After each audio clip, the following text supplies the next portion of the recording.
السلام علیکم ورحمۃ اللہ وبرکاتہ۔ ان الحمد للہ والصلاۃ والسلام علی رسول اللہ، اما بعد۔ محترم ناظرین کرام اور عزیز طلبہ، کتاب بلوغ المرام کے درس میں آپ کا خیر مقدم ہے۔ آج ہم کتاب الصلاۃ شروع کریں گے۔ صلاۃ عربی زبان کا لفظ ہے اور اس کے معنی ہوتے ہیں الدعا۔ الصلاۃ الدعاء، یعنی دعا کرنا کسی کے لیے بھلائی کی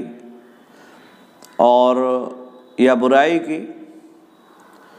چنانچہ اللہ رب العالمین نے قرآن مجید کے اندر ارشاد فرمایا، وَصَلِّ عَلَيْهِمْ إِنَّ صَلَاتَكَ سَكَنٌ لَهُمْ، کہ اے نبی اکرم صلی اللہ علیہ وسلم، جو آپ کے پاس لوگ آتے ہیں اپنی خیرات زکوٰۃ لے کر، تو ان کے لیے دعائیں کیجئے، کیونکہ آپ کی دعا ان کے لیے سکون کا باعث ہوتی ہے۔ اسی طرح سے احادیث میں بھی اللہ کے نبی صلی اللہ علیہ وسلم نے صلاۃ کا لفظ دعا کے معنی میں استعمال فرمایا ہے۔ اصطلاحی اعتبار سے صلاۃ کا معنی ایک عبادت ہے جو اسلام کا بنیادی رکن ہے، یعنی مخصوص افعال اور مخصوص اعمال والی عبادت، مخصوص اعمال اور اقوال والی عبادت، جس کی ابتدا تکبیر سے ہوتی ہے اور اختتام تسلیم یعنی السلام علیکم پر جس کا خاتمہ ہوتا ہے۔ تو کتاب الطہارہ کے بعد کتاب الصلاۃ ذکر کر رہے ہیں، اور جیسا کہ بتلایا گیا کہ طہارت چونکہ نماز کے لیے، صلاۃ کے لیے یہ لازم ہے اور ضروری ہے، اس لیے اس کو مقدم کیا، شرط ہے، اس لیے صلاۃ کے باب پر کتاب الصلاۃ پر کتاب الطہارہ کو مقدم کیا گیا ہے، اور اب یہاں کتاب الصلاۃ کی شروعات کر رہے ہیں۔ یاد رہے، نماز اللہ کے نبی صلی اللہ علیہ وسلم پر جو فرض ہوئی، اس کے لیے، اس کی اہمیت کو جاننے کے لیے اتنا ہی کافی ہے کہ اللہ رب العالمین نے اس کو فرض کرنے کے لیے اپنے نبی کو معراج پر بلایا تھا۔ یعنی معراج میں نبی اکرم صلی اللہ علیہ وسلم کو جب ہوئی تو 24 گھنٹے میں 50 وقت کی نماز نبی اکرم صلی اللہ علیہ وسلم پر فرض کی گئی، اور یہ نماز نبی اکرم صلی اللہ علیہ وسلم پر فرض جو کی گئی تھی 24 گھنٹہ میں، آپ صلی اللہ علیہ وسلم کی فرمائش پر دھیرے دھیرے کم ہوتی ہوئی 5 وقت کی رہ گئی، جس کی تفاصیل حدیث معراج وغیرہ میں مکمل موجود ہے۔ اللہ کے نبی صلی اللہ علیہ وسلم جب معراج سے واپس آئے، ہجرت سے تقریباً 3 سال پہلے، تو معراج سے واپسی میں آپ صلی اللہ علیہ وسلم نے 2 رکعت کر کے نماز پڑھنا شروع کر دیا، یعنی ظہر کی، عصر کی، اسی طرح سے عشاء اور فجر کی، یہ 2 رکعت کر کے آپ صلی اللہ علیہ وسلم نماز پڑھنا شروع کر دی۔ مغرب کی نماز البتہ 3 رکعت پڑھی جاتی تھی، اور جب آپ صلی اللہ علیہ وسلم ہجرت کر کے مدینہ آئے تو آپ صلی اللہ علیہ وسلم پر قصر کی نماز اسی طرح سے برقرار رہی، یعنی جس طرح سے آپ مکہ میں نماز پڑھ رہے تھے ویسے ہی قصر کی نماز برقرار رہی، یہ 2 رکعت کر کے آپ صلی اللہ علیہ وسلم پڑھتے رہے۔ البتہ جو 4 رکعت ظہر، عصر اور اسی طرح سے عشاء کی نماز میں 2 رکعت کا اضافہ کر کے 4 رکعت کر دی گئی۔ چنانچہ حضرت عائشہ رضی اللہ تعالیٰ عنہ کی اس تعلق سے حدیث مروی ہے، اور اس میں انہوں نے بیان فرمایا کہ اللہ کے نبی صلی اللہ علیہ وسلم جب ہجرت کر کے آئے تو قصر کی نماز جو ہے وہ اسی حال پر برقرار رہی، یعنی جو 2 رکعت تھی وہ برقرار رہی، اور باقی جو نمازیں ہیں ان میں اضافہ کر دیا گیا۔ صلاۃ جو ہے، نماز جسے کہا جاتا ہے، یہ اسلام کا بنیادی رکن ہے، اور دوسرا اہم بنیادی رکن ہے، اس کے بغیر اسلام جو ہے نامکمل کہلائے گا۔ اللہ کے نبی صلی اللہ علیہ وسلم نے جو مختلف احادیث میں بیان فرمایا بنی الاسلام علی خمس، تو اس میں ایک صلاۃ کا بھی ذکر ہے، یعنی نماز قائم کرنا ہے، اور یہ دوسرے نمبر پر ایک اہم اور بنیادی رکن ہے، اور اس کی فرضیت معراج کے موقع پر اللہ رب العالمین نے کی۔ معراج مشہور قول کے مطابق ہجرت سے تقریباً 3 سال پہلے نبی اکرم صلی اللہ علیہ وسلم کو ہوئی تھی۔ آئی بات سمجھ میں؟ تو اسی سے متعلق اب احادیث بیان کریں گے مؤلف رحمہ اللہ، اور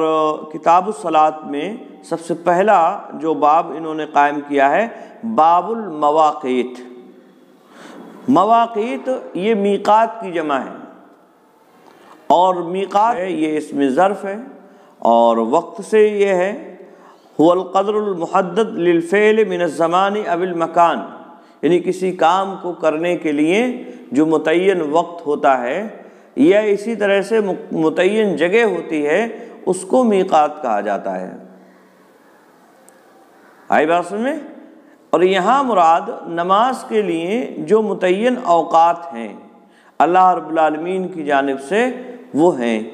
یعنی جو نماز کے لیے متعین وقت کیے گئے ہیں اللہ رب العالمین کی جانب سے مسلمانوں پر، وہ وقت یہاں مراد ہیں،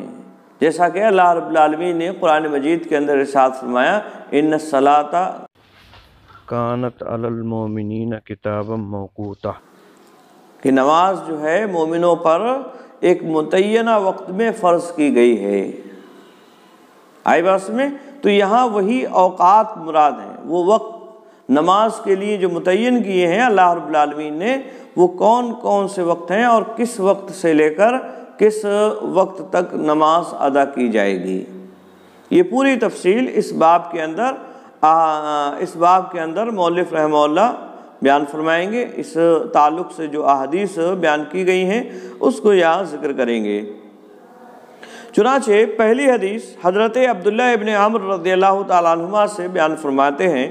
کہتے ہیں عبداللہ ابن عمر رضی اللہ تعالیٰ عنہما ان نبی صلی اللہ علیہ وسلم قال وقت الظہر اذا زالت الشمس وکان ظل الرجل کطولہ ما لم یحضر العصر ووقت العصر ما لم تصفر الشمس ووقت صلاة المغرب ما لم یغب الشفق ووقت صلاة العشاء الى نصف اللیل الاوسط ووقت صلاة الصبح من طلوع الفجر ما لم تطلع الشمس، رواہ مسلم۔ وَلَهُ مِنْ حدیث بریدہ رضی اللہ تعالیٰ عنہ فی العصر والشمس بیضاء نقیہ، ومن حدیث ابی موسیٰ رضی اللہ تعالیٰ عنہ والشمس مرتفعۃ۔ حضرت عبداللہ ابن عمرو رضی اللہ تعالیٰ عنہما سے مروی ہے، وہ بیان فرماتے ہیں ان نبی صلی اللہ علیہ وسلم قال، کہ نبی اکرم صلی اللہ علیہ وسلم نے ارشاد فرمایا وقت الظہر اذا زالت الشمس، ظہر کا وقت اس وقت شروع ہوتا ہے جب سورج مائل ہو جائے، سورج جو ہے زوال پذیر ہو جائے، یعنی مغرب کی طرف مائل ہو جائے۔ زالت الشمس اے مالت ان وسط السماء الى جانب الغربی، یہ معنی ہے، یعنی جو درمیانہ اور بیچ کا ایک دم بالکل جب نصف النہار پر سورج ہوتا ہے اس سے مغرب کی جانب مائل ہو جائے، اس وقت ظہر کا وقت شروع ہو جاتا ہے۔ آئی بات میں؟ یعنی بالکل نصف النہار پر، جب سورج بالکل نصف النہار پر ہوتا ہے اس سے وہ مغرب کی جانب، پچھم کی جانب جب مائل ہو جائے تب ظہر کا وقت شروع ہو جاتا ہے۔ وَكَانَ ظِلُّ الرَّجُلِ كَطُولِهِ، اور یہ وقت ظہر کا اس وقت تک رہتا ہے جب تک کہ آدمی کا سایہ اس کے برابر ہو جائے۔ وَكَانَ ظِلُّ الرَّجُلِ، آدمی کا سایہ كَطُولِهِ اس کے برابر ہو، یعنی ظہر کا وقت سورج کے زوال کے بعد سے لے کر مغرب کی طرف زائل ہونے کے بعد سے لے کر آدمی کے سایہ اس کے برابر ہونے تک رہتا ہے۔ آئی بات میں؟ یہاں آدمی کا ذکر بطور تمثیل ہے، ورنہ مراد یہ ہے کہ کسی بھی چیز کا سایہ اس کے برابر ہو جائے، اس کی لمبائی کے برابر اس کا سایہ ہو جائے۔ یاد رہے یہاں جو کہا گیا کہ آدمی کا سایہ اس کے برابر ہو جائے، یہ اس سائے کے علاوہ ہے جو سائے اصلی ہوتا ہے۔ مان لیجئے گرمی کا زمانہ ہے تو ایک وقت ایسا ہوتا ہے بالکل معمولی سا ایک بالشت یا اس سے بھی کم جو سایہ ہوتا ہے اس کو کہتے ہیں سایہ اصلی۔ اب وہ سایہ بالکل نصف النہار کے وقت بھی موجود رہتا ہے، یعنی جب وہ سورج نہ پورب کی جانب ہوتا ہے نہ پچھم کی جانب ہوتا ہے بلکہ ایک دم بالکل سیدھ میں اوپر ہوتا ہے، تو اس وقت ہلکا سا جو معمولی سا سایہ ہوتا ہے اس کو سایہ اصلی کہتے ہیں۔ اس سائے کے علاوہ، اس سائے کے علاوہ جب مغرب کی جانب سورج مائل ہو جائے تو اس کے علاوہ اگر آدمی کا سایہ اس کے سائے کے برابر ہو جائے اس وقت تک ظہر کا وقت رہے گا۔ آئی بات میں؟ تو یہ ہے اصل میں حدیث کا معنی۔ وَكَانَ ظِلُّ الرَّجُلِ كَطُولِهِ، یعنی ظہر کا وقت اس وقت تک رہے گا جب تک کہ آدمی کا سایہ اس کے سائے کے برابر ہے۔ مَا لَمْ يَحْضُرِ الْعَصْرُ، عصر کا وقت حاضر نہیں ہوتا ہے۔ یعنی یہ دونوں چیزیں بتلائیں اللہ کے نبی صلی اللہ علیہ وسلم نے، یعنی ظہر کا وقت جو ہے وہ آدمی کے سائے اس کے سائے کے برابر ہونے تک ہے، اور اسی وقت تک عصر کا وقت بھی حاضر نہیں ہوتا ہے۔ اسی وقت تک عصر کا وقت حاضر نہیں ہوتا، یعنی عصر کا وقت بھی اسی وقت شروع ہو جاتا ہے۔ تو یہ اس ٹکڑے سے یہ بات معلوم ہو رہی ہے کہ ظہر اور عصر کا وقت یہ نہ تو مشترک اور نہ ہی ان دونوں کے درمیان میں ذرہ برابر کوئی مطلب اشتراک والی چیز ہے، یعنی دونوں الگ بھی نہیں ہے اور نہ ہی ایک طرح سے یہ جدا ہے۔ جیسے ہی یعنی ان کے درمیان میں کچھ فصل نہیں ہے، جیسے ہی آدمی کا سایہ اس کے برابر ہوا ظہر کا وقت ختم ہو کر عصر کا وقت ترنت شروع ہو جاتا ہے، اس میں کوئی فاصلہ نہیں ہے ایک طرح سے۔ آئی بات میں؟ تو یہ ایک بات معلوم، یعنی ظہر کا وقت سورج کے مغرب کی جانب مائل ہونے سے لے کر آدمی کے سائے کے اس کے برابر ہونے تک رہتا ہے۔ آئی بات میں؟ اور اسی طرح سے جب آدمی کا سایہ اس کے برابر ہو جاتا ہے عصر کا وقت شروع ہوتا ہے، اور عصر کا وقت کب تک رہتا ہے؟ کہتے ہیں وقت العصر ما لم تصفر الشمس،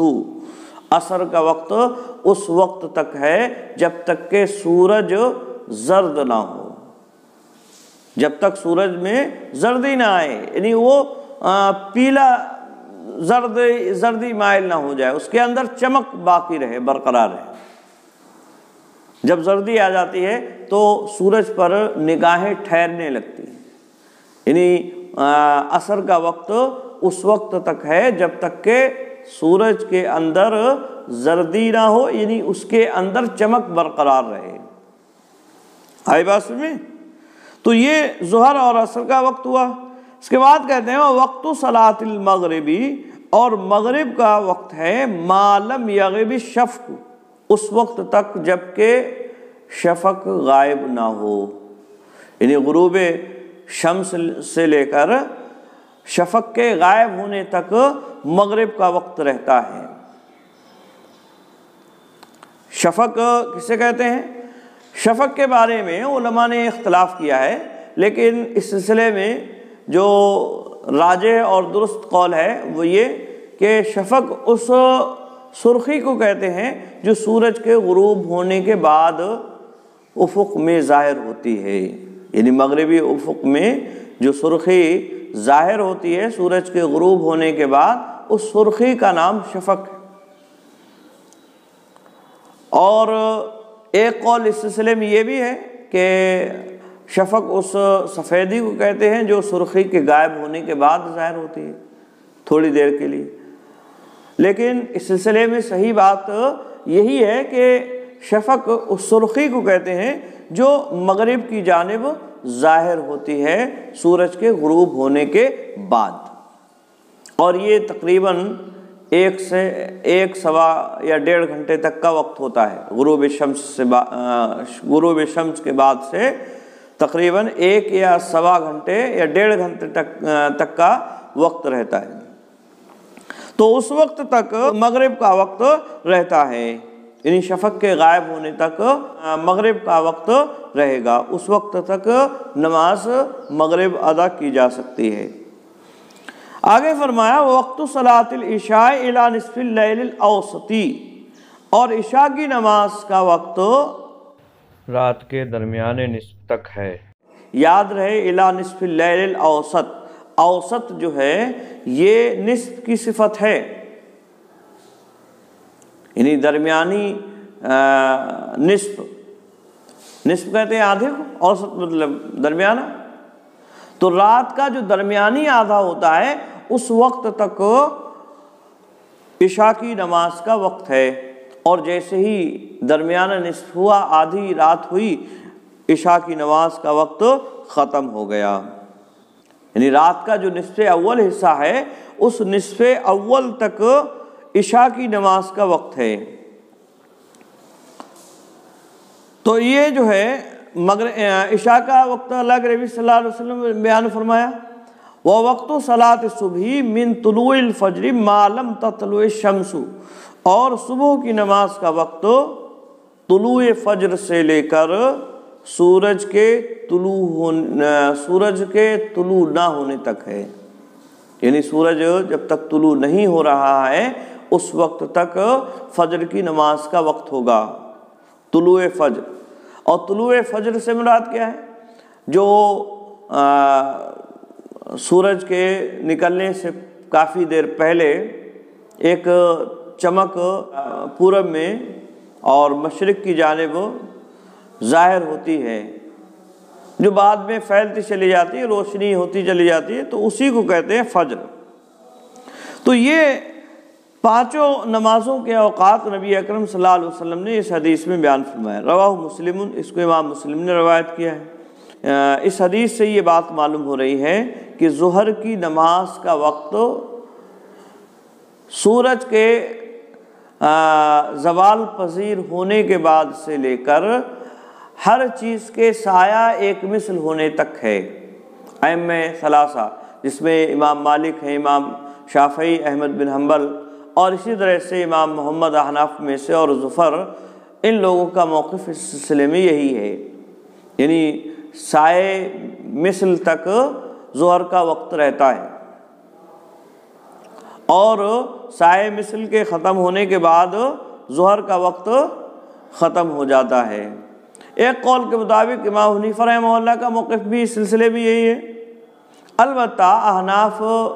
کی یا امام حنیفہ رحمہ اللہ سے جو مشہور روایت ہے اس سلسلے میں وہ یہ کہ سائے 2 مثل تک، یعنی ہر چیز کا سایہ اس کے برابر اور اس کے دگنا ہو جائے، اس کے 2 گنا ہو جانے تک ظہر کا وقت رہتا ہے۔ لیکن ظاہر سی بات ہے احادیث ان کے اس قول کی مخالفت کر رہی ہے، احادیث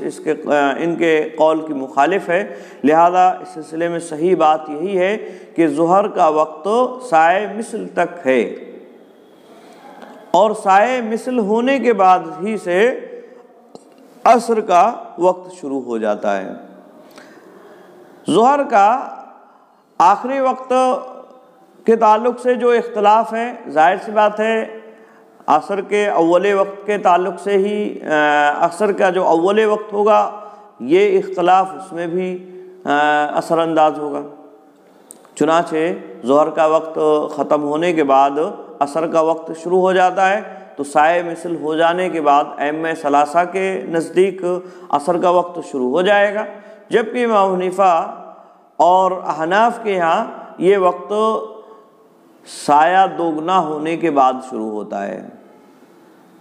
آئی بات میں؟ تو یہ اختلاف ظہر کے آخری وقت اور عصر کے اول وقت کے تعلق سے ائمہ کے درمیان میں رہا، لیکن راجح بات اس سلسلے میں یہی ہے کہ عصر کا وقت سائے مثل ہونے کے بعد شروع ہوتا ہے، اور سائے مثل ہونے کے بعد ہی جو ہے ظہر کا وقت ختم ہو جایا کرتا ہے۔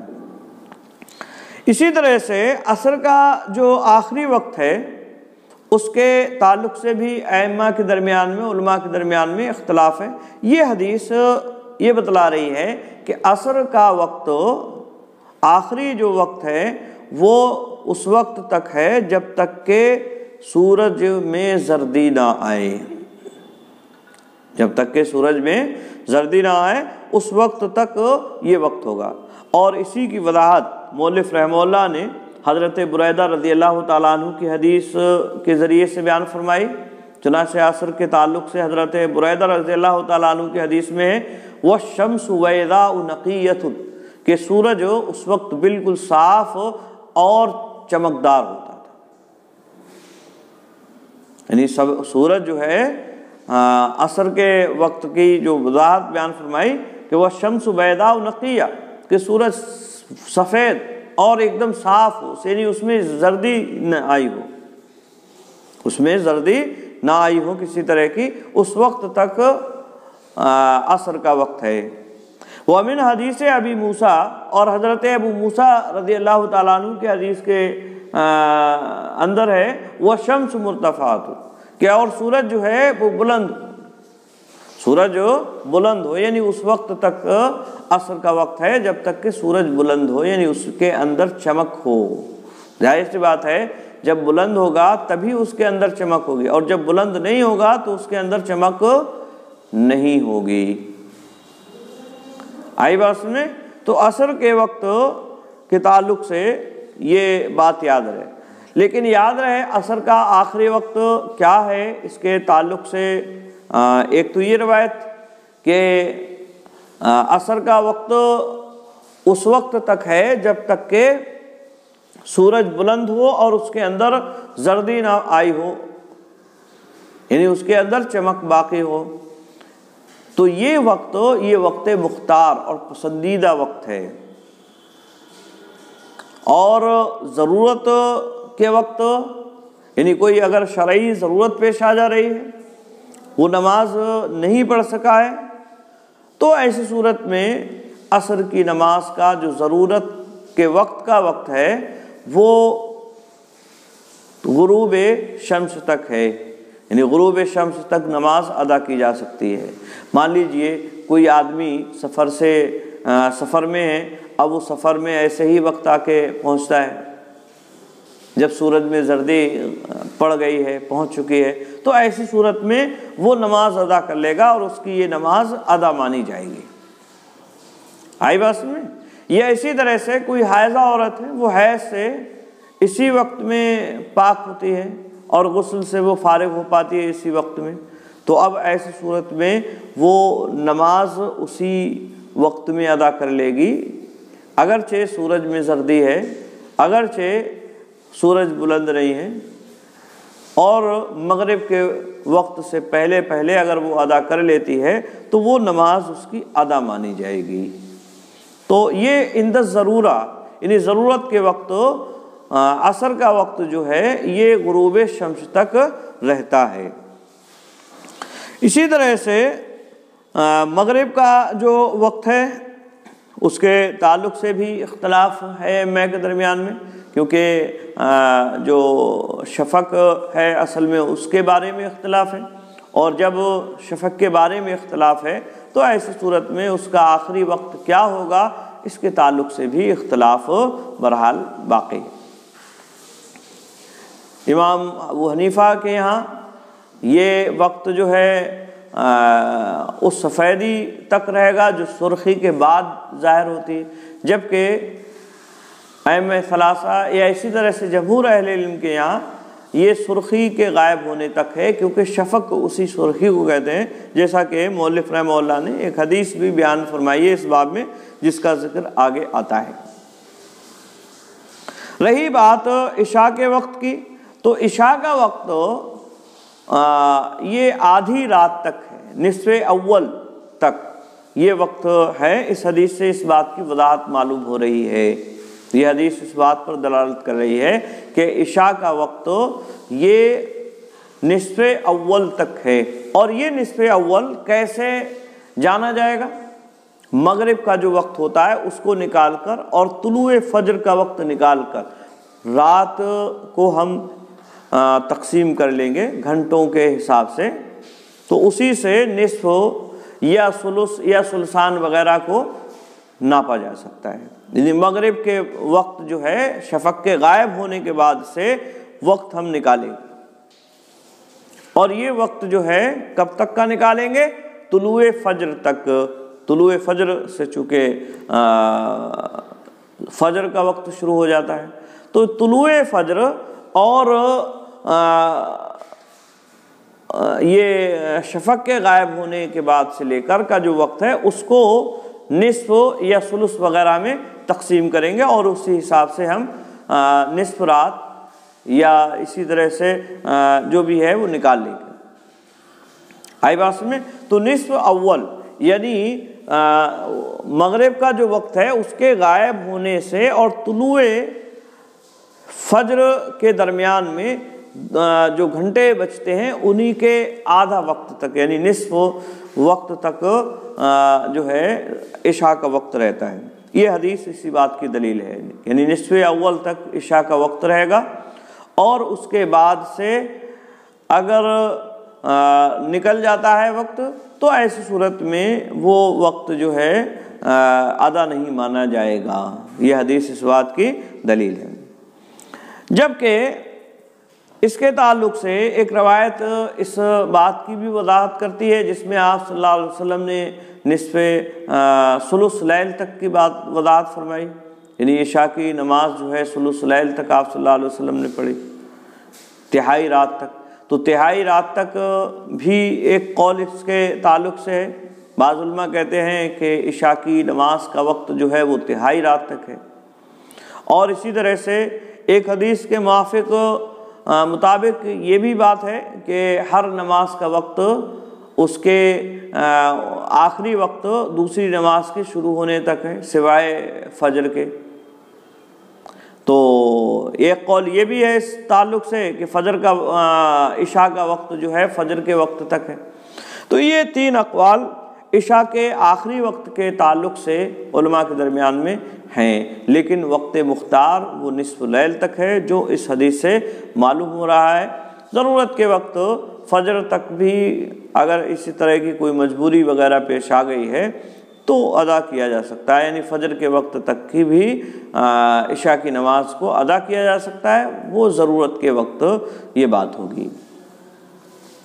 تو یہ 5 جو نمازوں کے اوقات ہیں اس حدیث میں اللہ کے نبی صلی اللہ علیہ وسلم نے ان کو بیان فرمایا۔ یہاں مؤلف نے جو احادیث بیان فرمائی ہیں اس میں ایک حدیث بریدہ عصر کے تعلق سے بیان کیا، اس کا ترجمہ بھی کیا گیا۔ تو بریدہ، حضرت بریدہ، ان کی کنیت ابو عبداللہ ہے، ابو عبداللہ بریدہ بن الحصیب الاسلمی، اور یہ جو ہے اپنے تقریباً 80 ساتھیوں کے ساتھ اسلام قبول کیا ہے۔ انہوں نے حضرت بریدہ رضی اللہ تعالیٰ عنہ نے تقریباً 80 ساتھیوں کے ساتھ انہوں نے اسلام قبول کیا۔ مدینہ یہ احد کے بعد آئے، اور اس کے بعد جو غزوات ہوئے ان غزوات میں یہ شریک رہے، حدیبیہ اور بیت رضوان میں بھی یہ شریک رہے، بصرہ جا کے منتقل ہو گئے تھے، اور اسی طرح سے پھر انہوں نے خراسان میں غزوات کیے ہیں، اور مرو ایک جگہ ہے وہاں جا کے انہوں نے قیام کر لیا تھا، وہاں ان کا انتقال ہوا 62 یا 63 ہجری میں، اور وہیں انہیں دفن کیا گیا۔ اسی طرح سے حضرت ابو موسیٰ کا بھی نام آیا، تو ابو موسیٰ ان کی کنیت ہے اور نام ہے عبداللہ بن قیس الاشعری، اجلہ صحابہ کرام میں ان کا شمار ہوتا ہے۔ حبشہ کی جانب انہوں نے ہجرت کی تھی، پھر یہ نبی اکرم صلی اللہ علیہ وسلم کے پاس خیبر میں آئے تھے، یعنی ہجرت حبشہ انہوں نے کی ہے، لیکن دوبارہ جب آپ صلی اللہ علیہ وسلم کے پاس آئے تو یہ آپ صلی اللہ علیہ وسلم خیبر میں تھے۔ اسی طرح سے بہت سارے ان کے فضائل ہیں۔ کوفہ کے والی حضرت عمر رضی اللہ تعالیٰ عنہ کے زمانے میں رہے، اور اسی طرح سے بصرہ کے بھی، اور بہت ساری فتوحات ان کے ہاتھوں پر اللہ رب العالمین نے دی مسلمانوں کو۔ 42 ہجری میں ان کا انتقال ہوا۔ بعض لوگوں نے اس کے علاوہ بھی ان کی سن وفات بتلائی ہے۔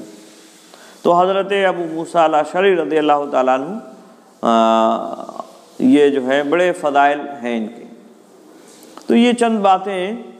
اس حدیث سے متعلق آپ کے سامنے رکھی گئیں۔ آج کے لیے بس اتنا ہی۔ السلام علیکم ورحمۃ اللہ وبرکاتہ۔